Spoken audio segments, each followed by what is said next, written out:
나와 계신 분들 함께 인사할까요? 우리 함께 기도합시다. 네. 오늘 이 자리에 우리가 다 같은 기도의 동역자인 줄 믿으시기를 바랍니다. 얼마 전 그 목회자로 추정되는 어느 한 분이 저에게 이러한 질문을 했습니다. 청년들과 함께하는 그 금요 기도회를 보시고 저한테 이런 질문을 하십니다. 평소에는 청년들이 함께하지 않나요? 그래서 뭔가 시비를 거는 건지 모르겠는데 그 말을 듣고 그런 마음이 들었습니다. 이 청년들과 함께하는 금요기도 작년에 처음 하게 되었는데 내년부터는 안 했으면 좋겠습니다. 매주 청년들이 이 금요 기도에 가장 소중한 하나님 앞에 나와 기도할 수 있는 이 땅의 청년이 될 수 있기를 간절히 바랍니다.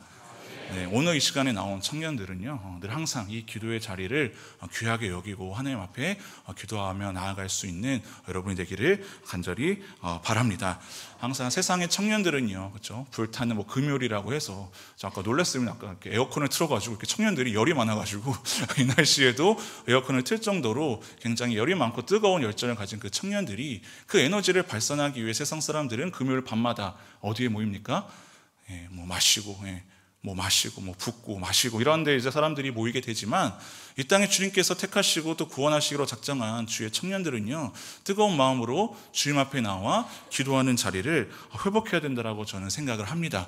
그런데 이것이 저의 힘과 저의 어떠한 설득으로는 사실은 되지 않습니다. 그래서 하나님 앞에 간구하는 마음으로 이 땅의 청년들이 그저 기도해보자, 그냥 기도해야겠습니다 라는 그러한 어떠한 뻔한 대답만 그냥 떠다니는 것이 아니라 기도가 우리의 삶에 실존이 되고 실제가 되기를 그런 바라는 마음으로 이 청년들과 함께하는 금요 기도회를 준비하게 되었습니다. 제가 부교육자 생활을 하면서 성도님들한테 듣기 싫은 어떠한 표현 문장 하나가 있습니다. 그것은 기도해 보겠습니다라는 거예요. 어느 시점에서 기도해 보겠습니다라는 말이 나옵니까? 무언가를 거절하기 위한 어떤 그런 이제 직설적인 대답 대신에 돌려서 이렇게 거절할 때 표현 중에 하나가 기도해 보겠습니다. 물론 이제 대부분의 많은 분들은 기도를 실제로 하시겠지만 저는 뭔가 거절의 방법으로 기도해 보겠습니다라는 어떤 그런 표현의 문장을 갖다 쓰는 것이 좀 인간적으로 좀 아쉽더라고요. 반대로 또 성도들은 목회자들한테 어떠한 문장의 표현을 듣는 것을 싫어할까요?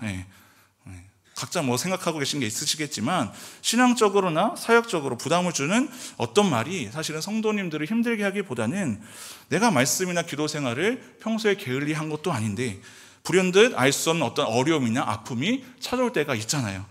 그때 어려움과 아픔을 가지고 목회자에게 그 문제로 상담을 했을 때 목회자가 이러한 말을 한다고 하면은 성도님들은, 제 표현이 아닙니다, 성도님들 그렇다고 하더라고요, 기도해 보라는 뻔한 대답이나 충고를 들었을 때 그 이야기를 왠지 듣기를 좀 이렇게 싫어한다라는 그런 이야기들을 하더라고요. 사실 기도해 보라는 뻔한 대답 말고 이게 책 제목이기도 하거든요.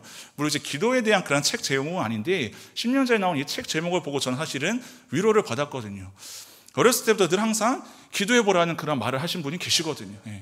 저희 부모님이시긴 한데 항상 기도해보자, 기도하자. 저는 이렇게 사역을 하면서 상담이나 어떠한 그 조언의 그 은사가 사실은 없습니다. 그래서 아예 그냥 뻔한 충고나 조언을 하지를 않았습니다.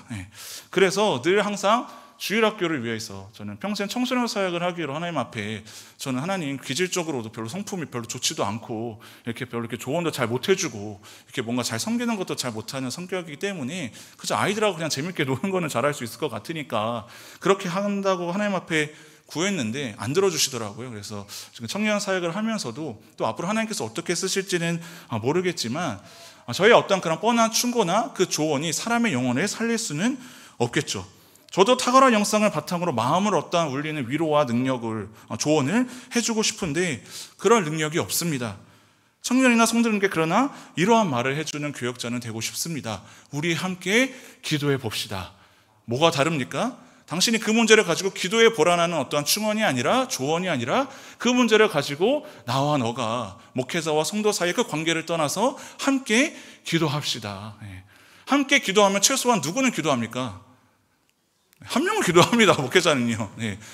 그리고 기도가 모였을 때 하나님께서 놀랍게 저는 역사하시고 일하실 줄 믿습니다. 그래서 사실 이 기도 카드를 만들 때요, 청년들한테 항상 기도하라는 어떤 그런 잔소리보다는 한번 제가 훈련을 좀 시키고 있거든요. 기도문을 써봐라. 기도 제목만 둥둥 떠나게 얘기하지 말고, 기도 제목을 정작 본인이 얘기하고도 그 기도 제목을 들은 사람도 기도 안 할 때가 참 많이 있고, 자기 자신도 기도 제목을 낸조차 잊어버리고 기도하지 못할 때가 참 많은 것을 제가 보게 되거든요. 그런데 기도하지 않는 청년들이 기도 못 쓰는 건 사실 굉장히 힘듭니다.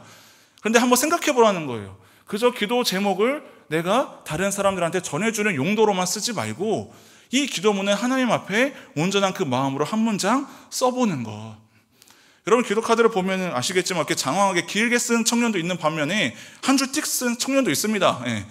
그거 보면서 안타까워하지 마시고 그 영혼을 위해서 더 깊이 기도하라는 뜻입니다.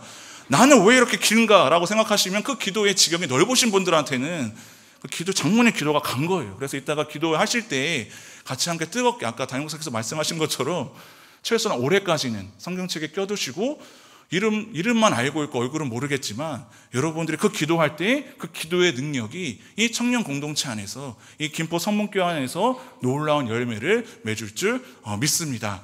그래서 우리 함께 기도하는 오늘 밤 되기를 간절히 원하는데요. 오늘 말씀의 그 배경은 여러분 이렇습니다. 사무엘상의 그 이야기를 보면요, 이제 사무엘이 그 선지자로 그 세워짐을 받았을 때 당시에 사실 굉장히 분위기가 어두웠습니다. 아직 이스라엘 나라는요, 그 왕이 세워지지도 않았고요, 그 이스라엘 그 나라의 사람들은 진정한 왕이신 하나님을 외면하고 자기 소견에 옳은 대로 그렇게 살아갔던 사사시대, 그때가 바로 사무엘이 활동했던 그러한 시대였습니다.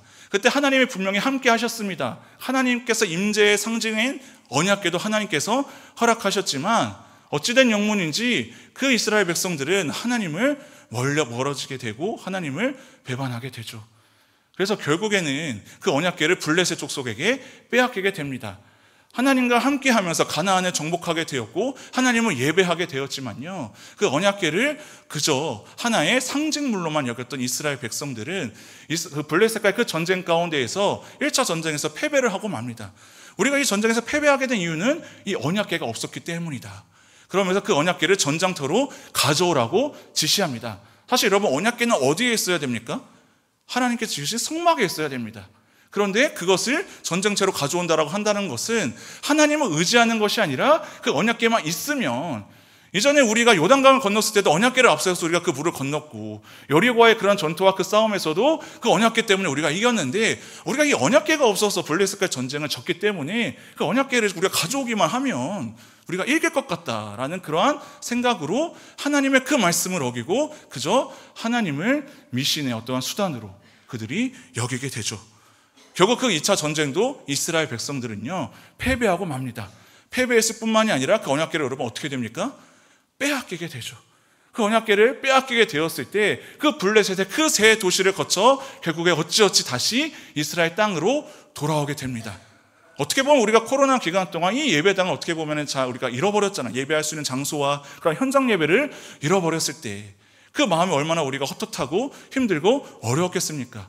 그 이상으로 이스라엘 백성들이 그 언약궤를 빼앗겼을 때의 그 좌절감은 이루 말로 표현할 수 없었을 것입니다. 그러면 여러분, 우리가 코로나 끝났을 때 굉장히 하나님 앞에 현장 예배를 회복했을 때 감사했던 것 그 이상으로 언약궤가 돌아왔을 때는 어떠한 반응이어야 되겠습니까? 다시 그들이 하나님 앞에 회개하고 하나님의 그 임재를 상징하는 그 언약궤를 귀하게 여기며 하나님의 통치를 받아야 됐습니다. 그러나 그들은 하나님의 언약궤를 방치해두게 되는데요, 오늘 우리가 읽은 말씀 그 7장 1, 2절에 이렇게 나와 있습니다. 기럇 여아림 사람들이 와서 여호와의 궤를 옮겨, 이 기럇 여아림까지 오게 된 것이거든요. 여호와의 궤가 옮겨 산에 사는 아비나답의 집에 들여놓고 그의 아들 엘리야살을 거룩하게 구별하여 여호와의 길을 지키게 하였더니 궤가 기럇 여아림에 들어간 날부터 20년 동안 오래 있은지라. 이스라엘 온 족속이 여호와를 사모하니라. 이스라엘 땅으로 돌아왔지만 여호와의 궤가 몇 년 동안 방치되었습니까? 무려 20년 동안. 그리고 사실 기럇 여아림에 있어야 되지 않아야 되거든요. 실로로 돌아와야 되거든요. 원래 있어야 장소가 아닌데도 불구하고 20년 동안의 이 언약궤가 방치되었습니다. 그래서 이스라엘 백성이 여러분 어떻게 반응했습니까? 2절 하반절에 여호와를 사모하니라. 이게 약간 의역의 표현이라서 잘 와닿지가 않는데 직역의 표현, 현대인의 성경에 보면 이렇게 나와 있습니다. 여호와의 궤가 기럇 여아림에 들어간 지 20년이나 되었고 그동안에 모든 이스라엘 사람들은 슬퍼하며 어떻게 했다? 여호와를 찾았더라. 그들은 갈급했습니다. 갈망했습니다. 그러나 20년 동안에 여호와의 계가 방치되었다는 것은요, 여전히 그들은 갈급함을 느꼈음에도 불구하고 하나님을 온전히 찾지 않았다는 것입니다. 지금 말씀의 이 7장의 배경이 이러한 상황입니다. 그때 누가 여러분 등장합니까? 바로 사무엘이 등장하게 되는 것이죠. 당시 조라할 때 사무엘이요, 지금 고통 가운데 있는, 여호와를 지금 슬퍼하면서 찾고 있는 이스라엘 백성들을 미스바 광장으로 모이게 합니다. 그래서 7장 3, 4절에 보면 같이 그들을 위해서 무엇부터 지적을 하는가? 너희의 그 우상신들을 다 제거해라. 3절 4절에 보면 너희가 섬기는 바알과 아스다롯신, 즉 이방 우상신들을 다 제거하고 하나님만을 섬기라.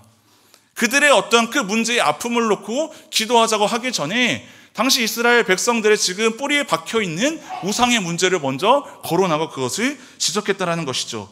그들이 섬기는 우상신 여러분 무엇입니까? 하나님을 버리고 배반하고 다른 어떠한 이방의 종교의 신을 쫓아간 것이 아닙니다. 하나님은 하나님대로 그들이 믿었습니다. 그래서 언약궤가 방치되었을 때 그들이 슬퍼하며 여호와를 찾았다라고 하지만 세상의 이방 종교의 신에 영향을 받았습니다. 풍요와 다산과 승리의 상징인 그 바알과 아스다롯, 그 물질적 가치들이 그들의 의식과 삶을 지배하고 있었기 때문에 그들이 어려움을 당했던 것이죠. 오늘날에 우리는 그런 우상신들을 만들어서 섬기는 일이 극히 드물 것입니다. 그러나 오늘날 우리의 그 바알과 아스다롯은 이것은 무엇입니까? 바로 물질 만능주의입니다. 물질이 최고다, 돈이 최고다라는 그러한 생각, 우리가 잘 먹고 잘 살아야 되는 그 생각이 이때 당시 이스라엘 사람들도 그것이 지배하고 있었습니다. 하나님을 섬기긴 섬겼지만 삶의 무게 중심이 하나님께 있는 것이 아니라 세상에 쏠려 있었습니다. 세상을 향해 보면 더 매력적인 것이 많았습니다. 금요 기도에 나오는 것보다 세상 가운데 나아가서 친구들을 만나고 술을 마시고 교제하고 즐기고 나름대로 자신의 어떤 취미 생활을 하는 것, 현실적으로 다가오는 그런 세상의 신들이 바로 바알과 아스다롯에 추구하는 가치였다라는 것이죠. 우리도 예배 시간마다 예배를 분명히 잘 드리고 있습니다. 11조 헌금 생활도 잘합니다. 봉사도 하고 심지어 선교까지 나가고 힘씁니다. 그런데 여러분, 우리가 실제적인 삶 속으로 들어가 보면 사업의 현장에서, 자녀를 양육하는 과정에서, 취업과 결혼 문제 앞에 현실적인 문제에 직면했을 때 모든 판단과 사고방식이 과연 하나님께서 가르쳐 주신 말씀에 따르고 있는가? 아니면 세상 사람들이 살아가고 있는 그 방식에 우리도 그저 젖어서 영향을 받고 있다면 우리는 여전히 이 사사시대에 이스라엘 백성들이 바알과 아스다롯을 섬겼던 그러한 영향의 지배를 받고 있는 것과 같다라는 것입니다. 그래서 이스라엘 백성들은 하나님을 믿기는 믿었지만 하나님의 통치 아래 있지는 않았습니다. 하나님께 영향을 받지 않으면 우리는 누구의 영향을 받습니까? 세상의 영향을 받습니다. 이때 당시의 강대국은 블레셋입니다. 블레셋의 영향은 곧 그들의 어떠한 평안함이 아니라 오히려 더 그들을 괴롭히고 억압받는 그러한 상황이었습니다. 현실의 문제를 해결하기 위해서 하나님은 잠시 제쳐두고 여호와의 계를 20년 동안이나 방치하면서 그들이 추구하고 믿었던 우상신, 그러나 정작 그들도 그들에게는 편안함을 줄 수 없었습니다. 오히려 현실적으로는 블레셋과의 언제나 전쟁으로 인하여서 그 위협으로부터 억압받고 있었고요. 영적으로는 어떠한 상태였습니까? 하나님을 찾지 않고 더욱 영적으로는 공고해지고 블레셋의 공격의 위협 속에서만 살아가고 있었던 그러한 사람들이 바로 이스라엘 백성들이었다는 것이죠.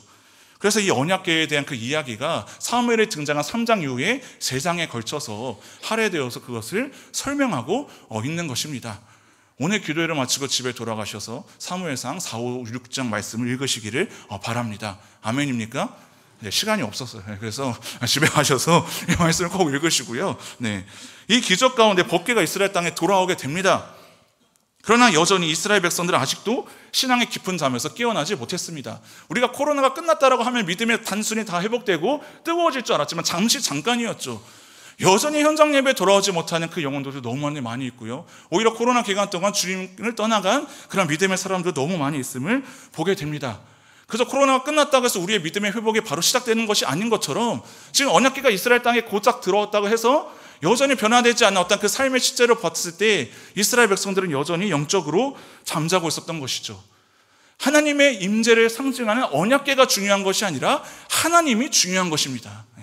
하나님이 우리 안에 살아계시는 것이 여러분 중요한 것이지, 우리가 하나님을 어떻게 믿겠다라고 연약한 우리의 의지를 가지고 주님 앞에 나아가는 것이 중요한 것이 아니라는 것이죠. 그래서 사무엘이 이스라엘 백성들에게 외칩니다. 제일 먼저 우상을 제거하고 하나님과의 관계 회복을 선언합니다. 회개의 자리, 기도의 자리로 그들을 먼저 초대하는 것이죠. 여러분 안에 있는 그 더러운 우상을 제거해라. 왜냐하면 우리 안에 있는 하나님께서 우리 안에 들어오셔야 되는데, 그것이 여러분 바로 회개의 역할입니다. 더러운 우리가 죄인이지만 하나님께서 우리 안에 들어와서 우리와 더불어서 교제하기를 원하시고 우리와 관계 맺기를 원하십니다. 그러나 죄가 있으면 우리는 하나님 앞에 나아갈 수가 없죠. 오직 우리는 예수 그리스도의 보혈의 피로 죄가 씻김 받은 자들만, 하나님께서 의롭다 칭해진 의인들이 오직 주님 앞에 나아갈 수 있는 것처럼 사무엘도 지금 죄의 문제, 우상 문제를 먼저 해결하라는 것이죠. 그리고 사무엘서 7장 5장 6장에서 이렇게 이야기를 합니다. 사무엘이 이르되 온 이스라엘은 미스바로 모이라. 내가 너희를 위하여 여호와께 무엇하리라? 기도하리라. 그들이 미스바에 모여 무릎 꿇어 여호와 앞에 붓고 그날 종일 금식하고 거기에서 이르되 우리가 여호와께 범죄하였나이다 하니라. 사무엘이 미스바에서 이스라엘 자손을 다스리니라. 회개를 촉구했고요. 그들을 위해서 내가 기도하겠다. 그리고 너희는 그 말씀에 어떻게 반응합니까? 여호와 앞에 무릎 꿇어 붓고 회개한다는 것입니다. 금식하고 우리가 범죄했다라고 그들 앞에, 하나님 앞에 고백하는 것이죠. 사무엘이 여러분 활동했던 시대는 어떤 시대라고 합니까? 사사시대예요. 사사시대. 사사시대 한 문장으로 표현합니다. 여호와의 말씀이 희귀하던 시대. 하나님의 그 말씀이 임하지 않았던 그 시대, 어두운 시대죠. 그런데 지금 사무엘이 이스라엘 공동체를 다시 미스바 광장에 모이게 한 이유가 있습니다. 하나님께서 주신 그 언약의 말씀을 갱신하여야 했습니다. 시대가 흘러가고 지도자가 바뀌어도 여러분 동일한 여호와 하나님의 말씀, 언약의 그 말씀을 붙들고 살아가야 하는 그 원리는요, 이 수천 년 전 당시나 지금을 살아가는 우리들에게도 동일한 줄 믿으시기를 바랍니다. 언제나 그래서 우리는 하나님의 말씀을 붙들고 이 자리에 나오는 것입니다. 우리의 영적인 갈급함에 문제도 있겠죠. 현실의 문제도 있습니다. 그러나 하나님 앞에 섰을 때 우리가 주일 앞에 나와 가장 먼저 드리는 기도가 여러분 무엇입니까? 참회의 기도잖아요. 우리의 죄의 문제를 하나님 앞에 내려놓고 그리고 하나님의 뜻을 구하는 것이죠. 그래서 사무엘이 여러분 어떻게 했다고 합니까? 사무엘이 미스바에서 이스라엘 자손을 다스리니라. 이 성경에서 다스린다라는 표현의 그 의미는 무엇인가? 바로 말씀으로 다스린다라는 것입니다. 말씀을 먹였다라는 것입니다. 회개하고 이 자리에 모인 그 미스바 광장에 모인 그 이스라엘 백성들을 위하여서 기도했던 그 사무엘은요, 이제 하나님의 말씀을 그저 슬로건으로만 내세우는 것이 아니라 그 말씀 자체를 먹인 것이죠. 그게 무엇입니까? 오늘날 목사님들이 하는 강단에서 말씀을 전하고 말씀으로 양육하고 말씀으로 목양하는 것, 부모가 자녀를 잘 먹여야 하는 것처럼요, 영적 지도자에게 있어서 가장 중요한 것은 그 주위의 성도들에게, 영혼들에게 하나님의 말씀을 잘 먹이는 것이죠. 어른들께서 이런 말씀을 하시지 않았습니까? 목구멍이 열려야 뭐가 열린다? 모르죠, 여러분? 젊은 분들. 목구멍이 열려야? 저만 들었습니까? 귓구멍이 열린다. 네. 먹을 게 들어가야지 교회에서 소위 마음문이 열어지고 말씀이 귀에 들어간다는 것이죠. 근데 저는 이 말씀이 이제 틀린 것 같아요. 제가 청소년 시절까지는 이게 조금 먹히는 것 같았는데 결국에는요, 하나님의 말씀을 먼저 먹어야 되겠더라고요. 언제 다시 교회를 떠날지 몰라, 이 청년들. 언제 다시 그 다음 주 금요일에 어디 갈지 모르기 때문에 하나님의 말씀을 잘 요리해서 먹여야 되는 것이죠. 사무엘의 다스림의 핵심은 바로 하나님의 말씀을 먹이는 것. 이렇게 잘 마무리되면 여러분 얼마나 좋겠습니까? 그런데 뜻밖의 위기가 찾아옵니다. 이스라엘 백성이 아까 회개하기 위해 이 미스바 광장에 모입니다. 그 소식을 누가 들었는가? 블레셋 민족이 듣게 됩니다. 아니, 저들이 왜 모이지? 우리와 싸우려고 그런가? 전쟁을 준비하는 건가? 그 소식을 듣고 블레셋이 이스라엘 백성을 치러 돌아옵니다. 아니, 하나님 너무하시는 거 아닙니까? 우리가 이제 회개하고 반성도 했고 다시 모이기 위해서 기도하고 금식하고 하나님의 말씀도 잘 듣고 하나님의 말씀대로 따라서 제자 훈련도 받고 열심히 봉사도 하기로 지금 살아가기로 다짐했습니다. 그런데 하나님께서 우리를 치신 거예요. 그것이 어떤 고난의 아픔인지는 모르겠지만 관계의 아픔일 수도 있고 육체적인 아픔, 마음의 질병일 수도 있고 현실적인 문제일 수도 있습니다. 그러한 위기가 지금 찾아온 것이죠.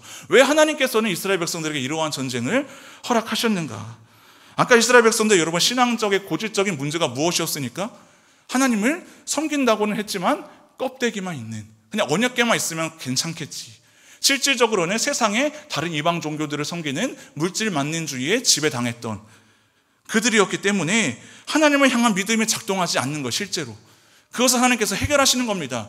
전쟁은 여러분 무엇이겠습니까? 인간의 어떠한 실존의 가장 시급한 문제, 먹는 것, 어떠한 군사력, 전략, 그 전쟁에서 이기기 위한 어떤 사기, 인간의 마음, 인간의 가장 실존적인 필요한 문제가 잘 공급되지 않으면 전쟁에서 피하게 되는 그 상황 가운데 하나님께서 말씀하시는 것이죠. 이 목숨이 왔다 갔다 하는 이러한 전쟁터의 상황에서 그러한 것들로 전쟁을 이길 수 있는 것이 아니라 무엇으로 이깁니까?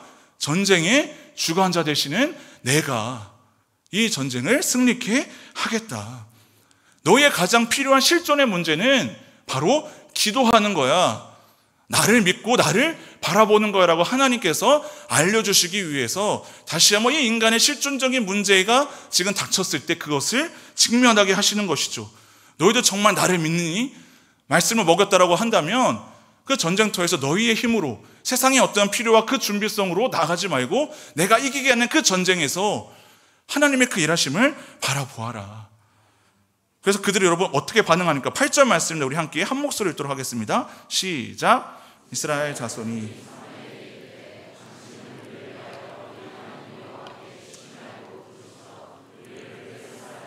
그래서 구원하시게 하소서 하니 하나님 앞에 모여 회개했고 금식했고 기도했고 하나님의 말씀을 듣고 그 말씀을 먹었던 이스라엘 백성들은요 이제 먼저 이 전쟁의 그 위기 앞에 기도 요청을 하는 것이죠.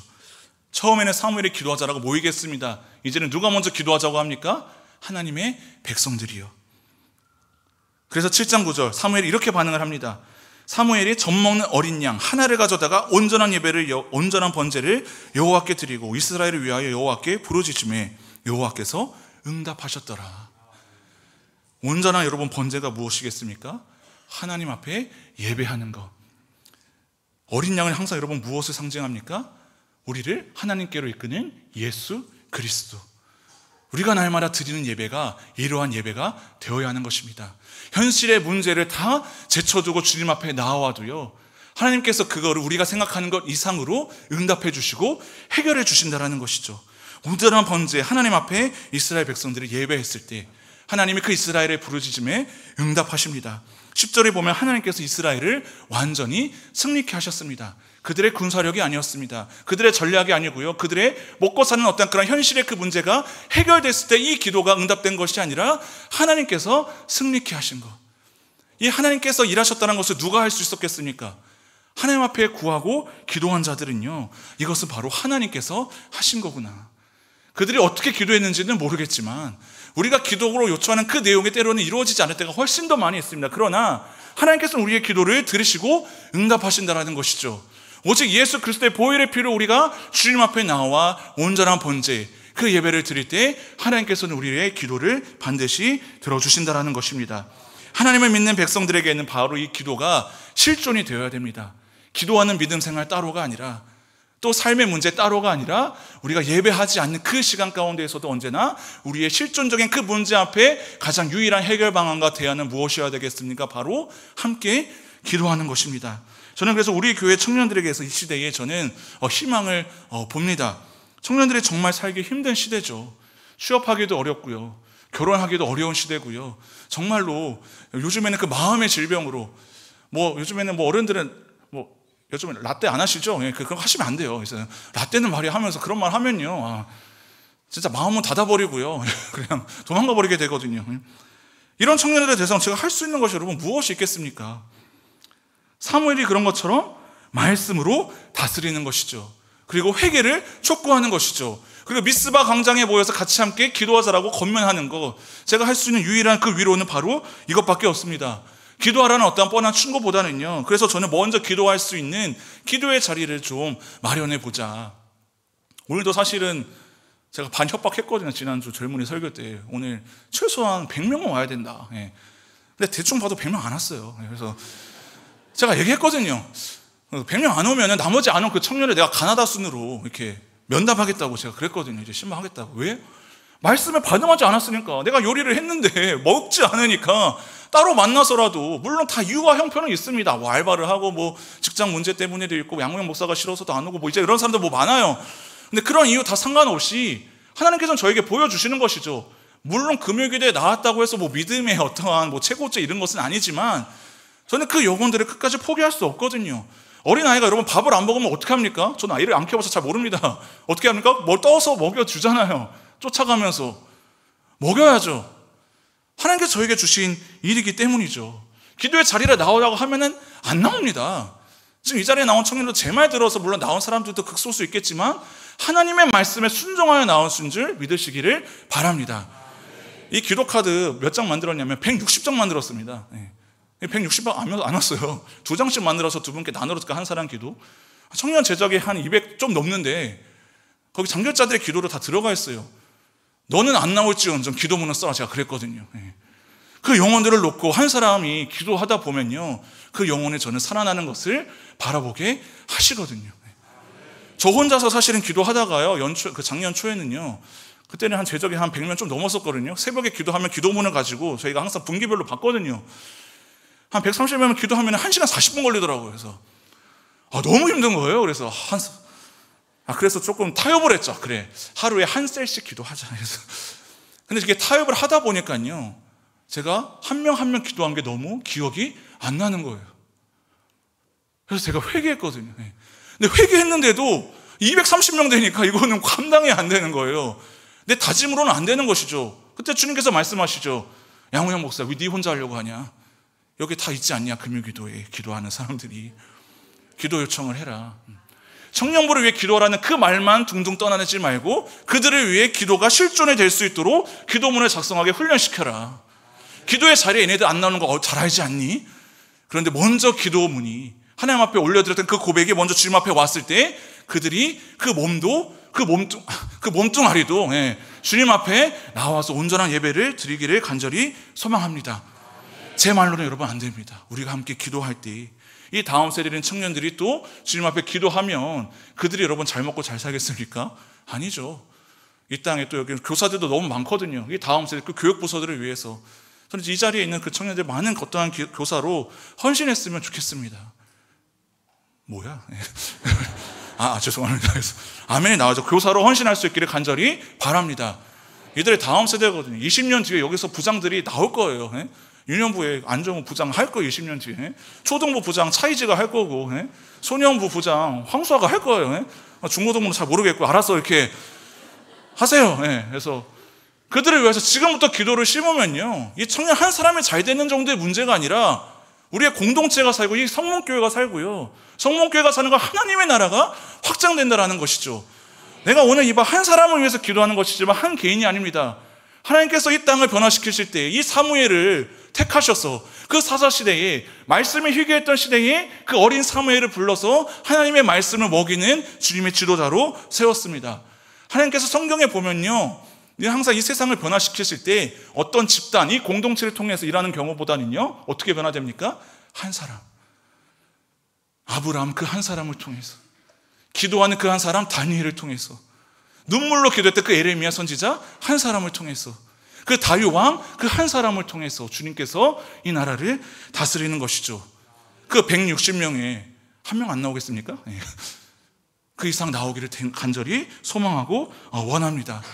그래서 이 청년들이 소망에 따라 한 이유가 뭐냐면요, 이 말씀을 하고 제가 맺기를 원하는데, 제가 청년부를 맡고 나서 이제 화요일 목요일 저녁 7시 반부터 9시 반까지 화목기도회라는 그 이름을 붙여서 개인의 기도의 자리를 마련했습니다. 항상 설교 때 기도회라고 100번 얘기해봐야 이들이 기도할 수 있는 어떤 환경과 그 자리가 없는 것을 제가 알기 때문이죠. 그래서 개인 기도할 수 있도록 그냥 조명과 그냥 음악만 찬양 음악만 틀어놓을 테니까 기도하러 와라. 개인 기도 5분이든 10분이든 그냥 기도하라는 뻔한 대답만 하는 설교자가 아니라 기도의 자리를 마련했거든요. 물론 많은 사람들이 몰려와서 기도하지는 않습니다. 그러나 올해는 한 달에 한 번씩 모여서 미스바에서 모인 것처럼 함께 합심으로 기도하는 시간이 있고요. 항상 저는 작년까지 제 혼자 했거든요. 7시 반에 제가 그거 문 열고 9시 반에 문 닫는 거 얼마나 힘든 줄 아십니까? 저는 저녁에 있는 삶을 살아보고 싶거든요. 집에서 한번 그냥 밥 먹고 좀 편안하게 좀 쉬고 싶은데, 그러면 제가 기도의 문만 열고 닫겠습니까? 또 기도도 해야 되잖아요. 근데 올해는 동역자들을 붙여주셨거든요. 오늘 안내팀 썼던 청년들 기도팀들이거든요. 어젯밤에 11시까지 이거 만들었거든요. 이거 라메지로 작업하고 붙이고. 그들이 또 올해에는 같이 기도의 문을 열고 닫는 것을 함께 하고 있습니다. 이것은 내가 하는 것이 아니라 나는 그저 기도의 그 불만 꺼트리지 않으면 하나님께서 언제든지 기회가 되면 이 기도의 불이 타오르도록 일하시겠구나. 여러분, 기도는 어떻게 됩니까? 기도는 관계에서 나옵니다. 기도하고자 하는 어떤 그런 다짐이 아니라 항상 하나님과의 친밀한 관계를 누리는 사람들이 기도할 수 있는 것이죠. 구할 수 있는 것이죠. 아버지와 어머니와 관계가 좋지 않은 자녀들은 부모님한테 용돈 달라는 말 잘하지 않습니다. 저도 아버지한테 단 한 번도 용돈 달라고 해본 적이 없어요. 철이 들어서가 아니라 별로 관계가 그렇게 친밀하지 않았거든요. 근데 하나님과 관계가 친밀하지 않은 사람들의 기도를 여러분 못하는 거예요. 친하면 하나님 앞에 시도 때도 없이 구할 수 있거든요. 기도가 닫혀진 사람들은 우리의 관계를, 하나님과의 관계를 점검해 봐야 됩니다. 기도가 잘 되지 않는다면 하나님을 바라보십시오. 관계가 왜 여러분 깨졌습니까? 서로에 대해서 잘 모르니까. 근데 하나님은 우리에 대해서 너무나도 잘 아시죠? 그럼 무엇이 문제입니까? 우리가 하나님을 모르니까. 그래서 우리가 항상 말씀을 들어야 되고 묵상해야 되고 예배의 자리를 강구하고 회복해야 되는 것이죠. 그래서 우리는 말씀을 통해 그분을 깊이 알고 묵상하고 나아간 그 자리에서 우리의 닫혀진 그 기도가 열릴 수 있기를 간절히 바랍니다. 종교개혁자 마르틴 루터는요, 자기는 너무 바빠서 나는 너무 할 일이 많기 때문에 3시간 기도해야 된다라고 말한 사람이에요. 너무 바빠서 3시간 기도해야 된대요. 나는 뭐 종교개혁 안 할 건데요. 네. 근데 우리의 삶을 여러분 개혁해야죠. 하루 3시간 기도가 안 되더라도 하루의 시간, 새벽 기도를 여러분들이 깨우시기를 바랍니다. 하루의 새벽을 깨우시기 어렵다면 일주일에 금요 기도회를 깨우시기를 바랍니다. 제가 왜 이 자리에서 얘기할 이유가 없죠. 사실은 다 이미 나왔잖아요. 그러니까 안 나온 그 영혼들이 우리 같이 함께 깨워서 기도해야 된다는 것이죠.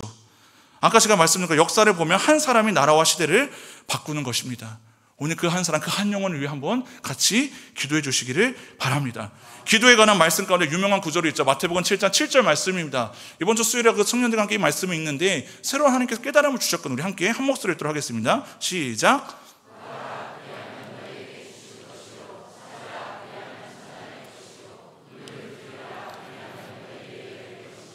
저는 이 말씀을 이전까지는요, 그래, 내가 잘 구하고 내가 자꾸 두드리면 하나님께서 반드시 주시겠다, 기도해야 된다는 어떤 그런 겉면의 메시지인 줄 알았는데 그게 아니더라고요. 이 7장 11절 말씀 어떻게 나와 있는가? 하늘에 계신 너희 아버지께서 구하는 자에게 좋은 것으로 주시지 않겠느냐. 우리가 구하고 찾는 어떤 그 기도보다 중요한 건 뭐예요? 누가 주신다는 겁니까? 하나님 아버지가 주신다는 겁니다. 나의 아버지 되어시는 분께 자녀로서 우리가 누릴 수 있는 특권이 무엇이겠습니까? 하나님 앞에 구하는 것. 어떻게 구해도 상관이 없습니다. 어린아이가 옹알이를 해도 그 부모는 다 알아듣습니다. 우리가 잘못된 것을 구해도 우리에게 더 좋은 것으로 주시는 분이 바로 우리의 아버지 되시는 하나님 아버지신 줄 믿으시기를 바랍니다. 하나님 앞에 구하는 거 망설이지 않게 되기를 간절히 원합니다. 그런데 아직도 기도의 문이 닫혀진 지체들이 있습니다. 청년들이 그렇게 참 많이 있습니다. 그래서 제가 항상 외쳐도요, 항상 이렇게 목에 터져라 외쳐도 열리지 않는 거예요. 제가 한다고 되는 것이 아니죠. 누가 하십니까? 성령 하나님께서 임재하실 때. 로마서 8장 26절 이렇게 나와 있습니다. 우리 함께 한 목소리 읽겠습니다. 시작. 이와 같이 성령도 우리의 연약함을 도우시나니 우리는 마땅히 기도할 바를 알지 못하나 오직 성령이 말할 수 없는 탄식으로 우리를 위하여 친히 간구하시느니라. 아멘. 여러분, 기도의 문이 닫혀도 성령께서 우리를 위하여 친히 간구하신다라고 합니다. 우리는 그저 주님 앞에 나아가는 것입니다. 끝까지 인내하며 주님 앞에 구하며 기도할 수 있는 저와 여러분 될 수 있기를 간절히 바랍니다. 성령께서, 예수님께서 끝까지 포기하지 않으시고 눈물의 기도로 십자가에 달려 죽으시기까지 우리의 한 영혼 한 영혼을 위해 기도하셨던 것처럼 오늘 우리가 그 예수 그리스도의 보혈의 피의 능력에 힘입어 주님 앞에 가까이 나아가 우리 함께 기도할 수 있기를 간절히 원합니다. 이제 우리 함께 찬양하고 기도하기를 원하는데요, 언제나 우리가 그저 기도하겠습니다, 나는 어떤 그런 다짐은 그치지 않기를 원해요. 내가 기도할 거다. 기도해보라는 그런 뻔한 대답이 그저 어떤 한 사람의 충고나 직언으로 그치지 않게 되기를 바랍니다. 기도해보겠습니다라는 것이 그저 단순히 하나님을 회피하고 외면하는 거절의 수단의 표현이 되지 않기를 간절히 바랍니다. 기도가 안 될 때는요, 우리 함께 기도합시다. 저는 성문 공동체가 그러한 공동체 되기를 간절히 바랍니다. 너 왜 기도 안 했어? 너 왜 언제 기도할래? 그저 그렇게 다그치는 것이 아니라 기도가 안 되는 그 청년의 영혼을 바라보게 된다면, 기도하지 못하는 우리의 가족이 있다면, 아직도 여전히 주님을 찾지 못하는 주변의 어떤 구역원 식구나 셀 청년들이나 슬피 울며 괴로워하는 그러한 지체들, 그 영혼들이 보인다면요, 그 보이는 이유는 분명히 하나입니다. 저 영혼을 위해서 기도하라. 기도하라는 어떠한 잔소리가 아니라 우리 함께 기도합시다. 영적으로 주저가자고 가는, 어떻게 보면은 그 여호와의 궤를 그저 가장 짐짝처럼 방치해두고 하나님을 믿는다고 하면서도 여전히 기도가 우리의 실존과는 멀어진 막연한 종교적인 행위에 머물러 있는 그런 모습이 우리 안에 있다면 또 그러한 지체들과 그 영혼들이 우리 주변에 보인다면 우리 함께 기도합시다. 우리가 기도할 때 살아계신 하나님은요, 하늘의 문을 여시고 친히 우리에게 다가오신다고 하셨습니다. 우리가 기도한다고 환경과 형편이 변하지 않을 수도 있습니다. 그러나 여러분, 기도하면요, 우리의 영혼이 반드시 살아납니다. 아멘입니까? 기도하면 영혼이 살아나고, 그 영혼이 살아나면 그 공동체가 살아나고, 공동체가 살아나면 우리의 교회가 살아날 줄 믿습니다. 함께 찬양하고 기도하겠습니다.